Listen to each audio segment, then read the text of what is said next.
Alhamdulillah Rabbil Alamin. Assalatu wassalamu ala nabiyyina Muhammadin wa ala alihi wa sahbihi ajma'in, amma ba'd. Ma'asyarul hadirin, jemaah salat Isya yang dirahmati Allah Subhanahu wa taala. Besok atau lusa sudah masuk 1 Zulhijjah. Kalau mengikuti tanggalan Muhammadiyah, besok. Kalau mengikuti pemerintah, hari Senin masuk tanggal 1 Zulhijjah. Sehingga bagi yang ingin berkurban tahun ini, maka ada kesunahan untuk tidak memotong kuku dan mencukur rambut ketika sudah masuk awal Zulhijjah. Sesuai dengan hadis riwayat Bukhari dalam sahihnya, kata Rasulullah SAW, "Idza ra'aitum hilal Dzulhijjah wa arada ahadukum an yudhhiya falyumsik an sya'rihi wa an adfarihi." Ketika kalian sudah melihat hilal bulan Zulhijjah dan kalian ingin berkurban di tahun tersebut, maka hendaknya kalian biarkan kuku dan rambut kalian agar tidak dipotong. Oleh karenanya, untuk keluar daripada khilaf, maka bisa kita potong kuku atau rambut, kalau ingin potong kuku atau rambut, dari sekarang atau besok sebelum maghrib, sehingga kita terhindar daripada larangan untuk tidak mencukur kuku dan rambut kita. Kata para ulama, hikmahnya adalah agar semakin banyak anggota tubuh kita yang nantinya menjadi penggugur dosa atau dibebaskan dari api neraka.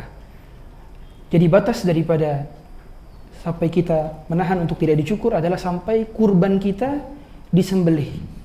Dan kita tahu batas kurban disembelih itu dari awal tanggal 10 Zulhijjah hingga 13 Zulhijjah sebelum maghrib. Kalau kurban disembelih di tanggal 13 Zulhijjah ba'da maghrib, maka sudah masuk 14 Zulhijjah, sehingga kurbannya tidak sah dan sah menjadi sedekah. Oleh karenanya, kalau seseorang kurbannya baru disembelih di tanggal 13 Zulhijjah, berarti dia tidak boleh potong kuku dan potong rambut sampai di tanggal 13 Zulhijjah.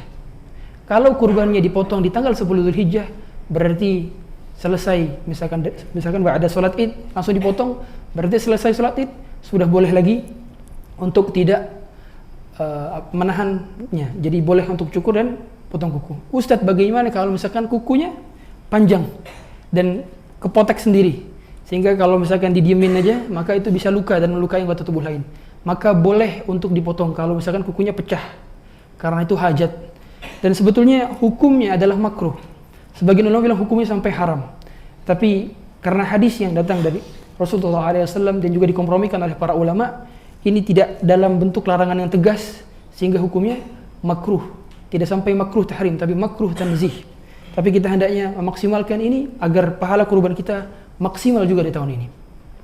Dan apakah yang kurban itu yang disunahkan untuk tidak memotong kuku dan rambutnya, atau keluarganya juga? Sebagaimana kita ketahui bahwa kurban itu hukumnya sunnah kifayah dan dia disunahkan setiap tahun.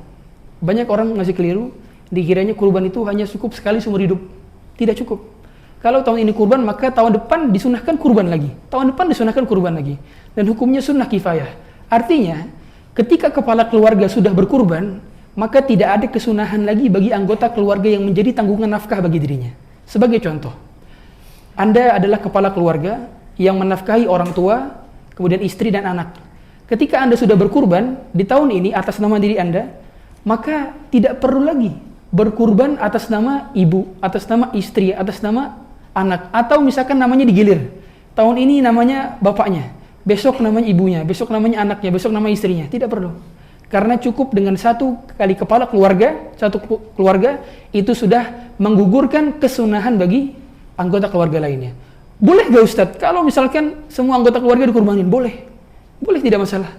Tetapi kita ketahui semua bahwa sunnahnya adalah satu kambing atau patungan satu sapi atau patungan satu unta itu cukup daripada satu keluarga. Dan kesunahan untuk tidak memotong kuku dan rambut itu hanya bagi kepala keluarganya saja. Artinya anak istri tetap diperbolehkan untuk potong kuku dan potong rambutnya. Dan juga kata para ulama ini dikiaskan dengan keadaan para jemaah umroh dan bukan umroh yang sedang berhaji di sana, yang sedang keadaan ihram. Karena ihram itu ketika sudah pakai pakaian ihram, kemudian sudah niat labbaik Allahumma hajjan, ya sudah di miqat Yalamlam atau di miqat Bir Ali, Dzulhulaifah, mereka sudah tidak berkenan lagi untuk potong kuku, potong rambut. Tapi para ulama mengkritisi hikmah ini karena kalau bagi orang yang ihram itu mereka tidak boleh pakai parfum, kemudian tidak boleh berhubungan suami istri dan larangan-larangan lainnya. Adapun orang yang berkurban masih diperkenankan untuk pakai parfum dan hal-hal lainnya. Sehingga bagi kita hendaknya mengamalkan sunnah ini dan menjaga agar jangan sampai kita cukur baik rambut ataupun bulu ketiak ataupun kuku nanti ketika sudah masuk awal bulan Dzulhijjah. Dan nanti sudah mulai di hari Senin itu sudah mulai masuk 1 Dzulhijjah dan kita disunahkan untuk memperbanyak puasa. Sebagaimana puasa disunahkan untuk diperbanyak di bulan-bulan haram. Bulan-bulan haram ada berapa? Ada 4. Apa saja? Minha arbatul hurum. Yang pertama adalah Dzulqa'dah, yang kedua Dzulhijjah, yang keempat, yang ketiga Muharram, dan satu lagi Rajab Mudhar. Rajab, ya Rajab itu sendiri, wa thalathatul mutawaliyat, 3 itu berderetan, Dzulqa'dah, Dzulhijjah, Muharram, yang keempat adalah Rajab. Dan kita disunahkan untuk memperbanyak puasa sunnah di bulan haram tersebut. Dan di antara kesunahan yang paling dianjurkan untuk berpuasa adalah di awal 10 awal bulan Dzulhijjah. Tetapi sampai 9 saja nanti kan. Kalau 10 itu kan udah mulai hari Id, jadi kita tidak berpuasa. Jadi 9 pertama di awal bulan Dzulhijjah hendaknya puasa. Karena amal soleh di awal 10 bulan Dzulhijjah tersebut lebih utama daripada jihad fi sabilillah. Ma min ayyamin alamul salihu fihin ahabbu ila Allah min hadhil ayyamil 'ashr, kata Rasulullah sallallahu alaihi wasallam. Kata para sahabat, qalu wala jihadu fi sabilillah ya Rasulullah, apakah jihad fi sabilillah juga tidak mampu menandingi amalan-amalan di 10 awal bulan Dzulhijjah ini? Kata Rasulullah, bala. Iya betul. Illa, kecuali laki-laki yang keluar dengan hartanya dan dirinya dan dia tidak walam yarji' bidzalika min syai', dan dia tidak kembali dengan keduanya. Maknanya hendaknya kita perbanyak amal soleh, sedekah, berbuat baik kepada orang tua, berbuat baik kepada keluarga, tetangga dan seterusnya, khususnya berpuasa di 9 atau 10 awal bulan Dzulhijjah. Tapi 10-nya tidak, tapi 9 berarti. Kalau tidak mampu maka cukup nanti puasanya di hari Arafah. Karena hari Arafah di tanggal 9 Dzulhijjah itu pahalanya adalah penghapusan dosa setahun sebelum dan setahun sesudah. Ahtasibu 'ala Allah an yukaffira as-sanata allati qablaha was-sanata allati ba'daha. Begitu kata Rasulullah SAW. Semoga Allah mudahkan kita dalam ketaatan dan Allah terima amal ibadah kita, kurban kita, puasa kita dan segala macam ibadah lainnya.